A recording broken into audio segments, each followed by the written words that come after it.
За македонската економија, кондицијата на приватниот сектор, состојбата со банките, но и за кредитирањето, разговараме во телевизија Нова со гувернерот на Народната банка Димитар Богов.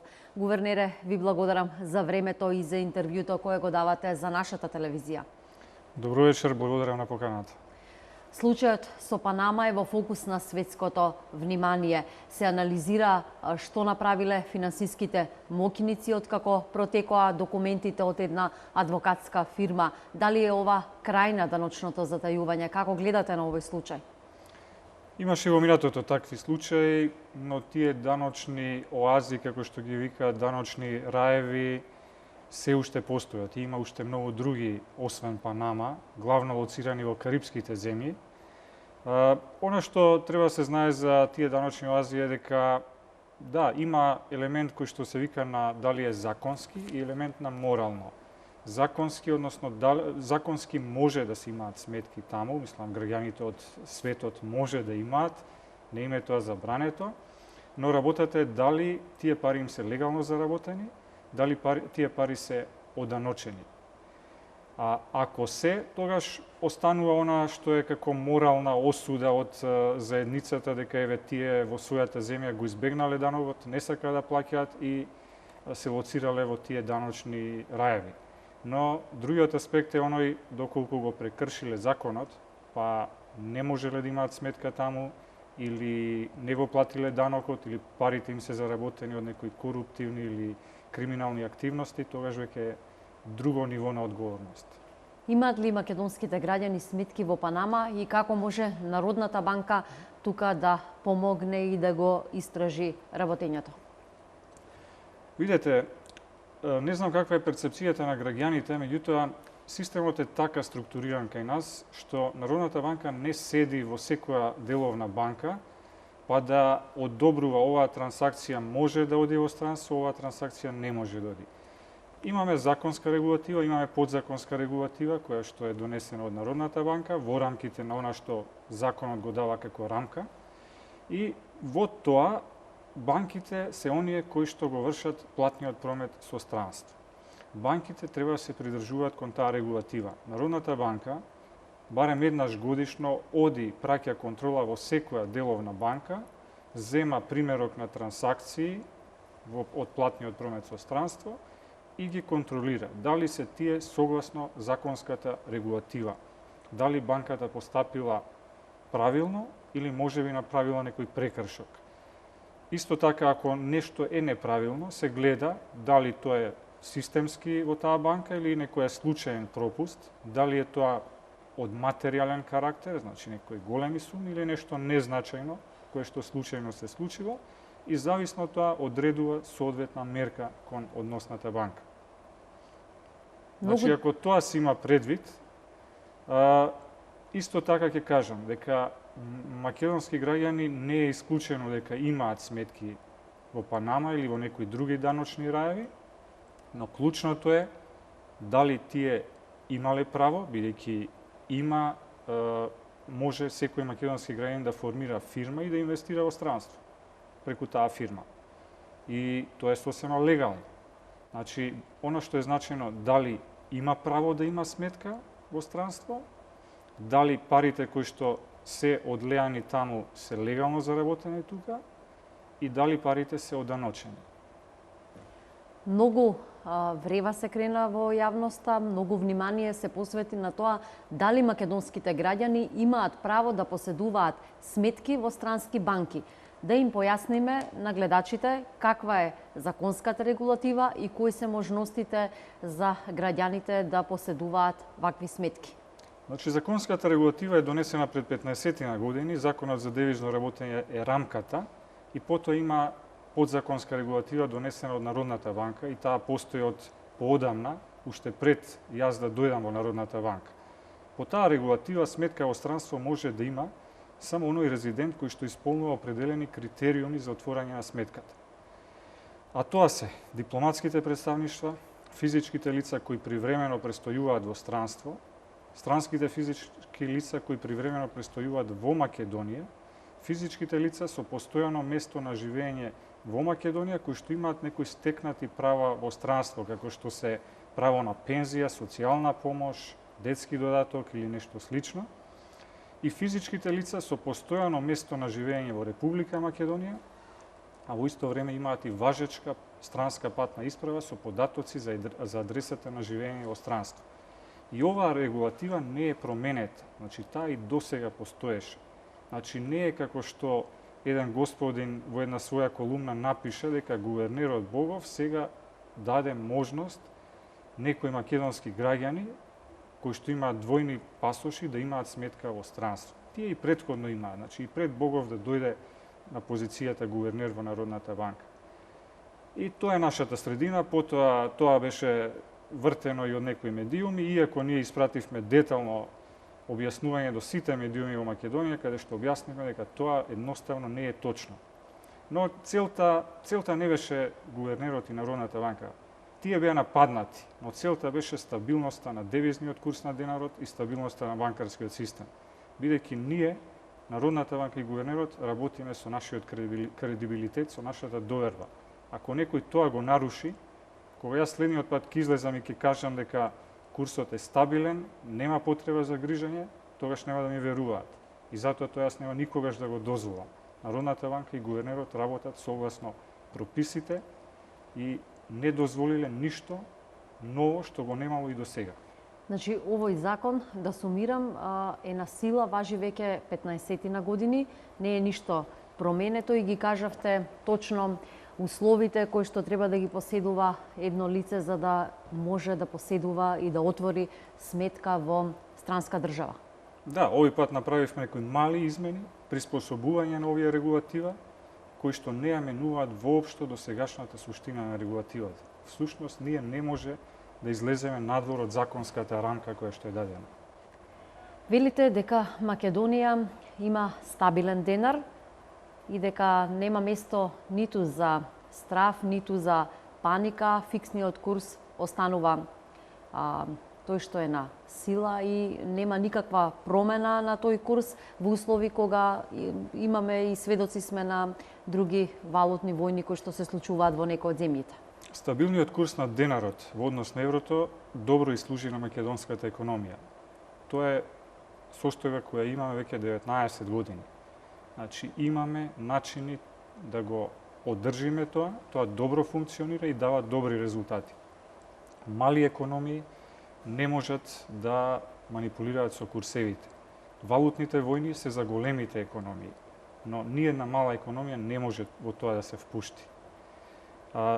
Земете ги примерите на малите економии кои што се успешни економии. Земете ги балтичките економии. Земете ја ирската економија. Тие по никоја цена не би се откажале од оној чадор на еврото. Значи и во најголемата криза на еврозоната, балтичките земји побрзаа да станат членки на еврозоната. Затоа што стабилниот курс е нешто што е најдобро за мала економија. Мала економија не може да манипулира со курсот. Структурните реформи се оние кои што се важни и само со структурни реформи може да се подобрува конкурентноста на една економија. Значи, денарот останува стабилен. Како ја оценувате вкупната слика, кондицијата на македонската економија? Кредитирањето гледаме дека расте, но сепак дали може да очекуваме дека економскиот раст ќе остане согласно предвидените проекции на Централната банка? Економскиот раст е стабилен, умерен, некаде 3,5 до 4%. Инфлацијата е ниска, оваа година веројатно ќе бидеме негде до 1% максимум, значи се уште ќе имаме доста ниска инфлација. Во екстерниот сектор, нашата надворешно трговска размена се подобрува, се намалува трговскиот дефицит, се намалува дефицитот во платниот биланс и сето тоа ни овозможува еден добар, стабилен амбиент за спроведување на монетарната политика.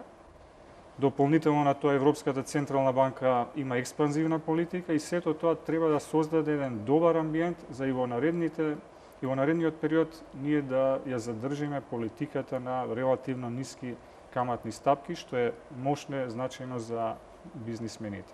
Велите дека макроекономскиот амбиент е стабилен, но сепак колку политичката криза влие врз случувањата во економијата, ако се земе предвид дека и домашните бизнисмени, но и странските инвеститори се во очекување на една стабилност и охрабрени се да инвестираат кога имаме политичка стабилност? Многу влие политичката ситуација, многу ни е значено да имаме политичка известност, известен амбиент, да немаме несигурност. Минатата година имавме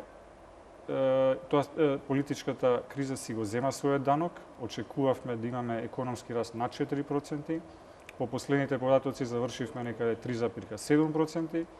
Оваа година очекувањето беше дека тој тренд на раст ќе продолжи, ќе дојдеме можеби до 4,5%, но ќе видиме. Сега ги правиме на новите проекции, веројатно и оваа година ќе имаме одреден данок од таа политичка нестабилност која што преовладува. Велите дека очекувањата на Народната банка, вашите проекции беа дека економскиот раст ќе се движи 3,4-3,5%. Во моментов се ревидираат проекциите. Дали може веќе наредниот месец да ги очекуваме на горните или на долните трендови? Да, ние овој месец работиме на редовната рунда на проекции, значи ревизија на проекциите. Планот е на почетокот на мај официјално да ги објавиме. Се уште се работат, така што и јас се уште немам некои опипливи бројки околу тоа. Бизнисот постојано апелира за засилено кредитирање од страна на деловните банки. Според последните извештаи можеме да видиме дека дел од банките слободните пари ги вложуваат некои во записи, но сепак голем дел отпаднале и за потрошувачките кредити. Како да се мотивираат банките, со кои мерки засилено да го кредитираат приватниот сектор? Кредитирањето на предпријатијата, значи, минатата година беше со стапка од некаде околу 6-7%. Оваа година, првите месеци тука некаде сме. Нешто е пославо тоа кредитирање од кредитирањето на населението, кое што оди со стапка од околу 12%. Но морам да напоменам дека Македонија сепак има највисока стапка на кредитен раст во регионот, дефинитивно, а мислам дека е една од највисоките во Европа. Значи, вкупната стапка на кредитен раст е 9 до 10% последниве 2 години и тоа е солидна стапка на кредитен раст. Значи, ние прво не може да очекуваме дека некогаш ќе се врати она време пред 2008 година, кога кредитниот раст беше 30%, а во некои земји беше и 50%. Тие години за секогаш отидоа. Ние треба да бидеме задоволни со стапки на кредитен раст некаде 10 до 15%. И тоа е нормална стапка на кредитен раст, која што нема да создаде некои меури кои потоа ќе се распукнат и ќе создадат економска криза. Народната банка во изминатите години презема некои мерки. Ние не можеме многу да направиме, меѓутоа можеме нешто да направиме. И тоа го направивме. Овозможивме ослободување на банките од задолжителна резерва за кредитирањето на извозници, кредитирањето на фирми кои што произведуваат енергија. Значи, тоа се некои стимули кои што им ги даваме на банките за да кредитираат повеќе некои сектори кои што се значајни за нашата економија. Но, пак ќе кажам, централните банки имаат доста ограничен мандат и не можеме нешто кој знае што да направиме. Ги стимулираме банките, но банките истовремено треба и да водат сметка и за кредитниот ризик. Така што тоа е игра во која што треба да има соработка и од секторот на предпријатија. И таму треба, значи, подисциплинирано работење, потранспарентно работење и подобри бизнис планови, подобри инвестициски проекти. Банките имаат доволно средства, но треба да се извлечат тие средства да се пласираат во навистина квалитетни проекти. Да, тука банките се воздржани и внимаваат, како што рековте, на ризикот. 10 до 15% кредитен раст е навистина солиден, стабилен е банкарскиот сектор во Македонија. Дали може да очекуваме во наредниот период, до крајот на годината, да дојде до окрупнување, до спојување на некој од деловните банки? Вие неодамна го најавивте тоа, дали може би влезна некој странски бренд во банкарскиот сектор? Последните години странските големи брендови се воздржуваат од нови аквизиции, купување на нови банки. Поради сите тие проблеми кои што ги има во Европа околу капиталните барања на европските банки, тие имаат голема неизвестност и насочени се кон консолидирање. Многу од нив и продаваат своји банки на одредени пазари, така што доаѓа време кога ќе купуваат банки така наречени капитални фондови, еквити фондови. Ние може да очекуваме во наредниот период дека ќе има кај нас некои преземања, но не очекувам позначително консолидирање, иако би сакал да видам консолидирање на банкарскиот систем.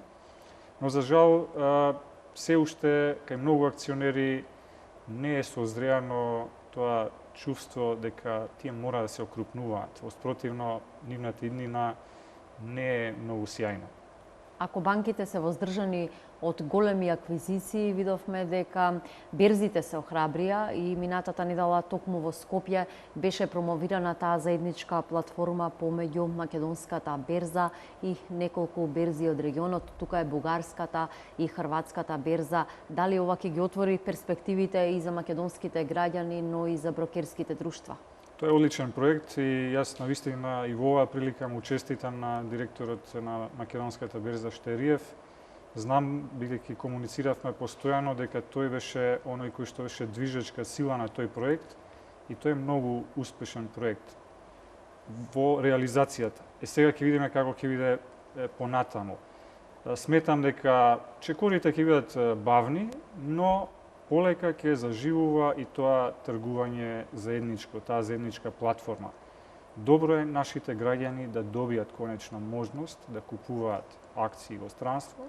Треба да бидат внимателни, бидејќи тоа е сепак ризично инвестирање, но треба да се учиме на таа пазарна економија. И секако конкуренцијата секогаш е добра. А јас повеќе очекувам од нивна страна да има прилив на капитал во македонската економија, купување акции и раздвижување на македонската берза. Останува да видиме дали ќе се охрабрат македонските граѓани да купуваат акции, ако се земе предвид дека и натаму слободните парични средства најмногу се вложуваат во депозити во банките. Депозитите секогаш ќе останат најсигурното средство за инвестирање. Оние кои што не сака да преземат ризик, значи треба да продолжат да штедат во депозити. Но оние кои што можат да си дозволат одреден дел од заштедата да преземат некој ризик, меѓутоа и да заработат повеќе од онаа каматна стапка која што е загарантирана, треба да се одважат и еден мал дел од своите средства да ги пласираат, па на тој начин и сите ние пак ќе кажам и ќе се учиме како функционира пазарната економија. Може да се заработи, но може и да се изгуби. Гувернере, ви благодарам за интервјуто кое го дадовте денеска за телевизија Нова. Благодарам и вам. Почитувани гледачи, го слушнавте разговорот со гувернерот на Централната банка Димитар Богов.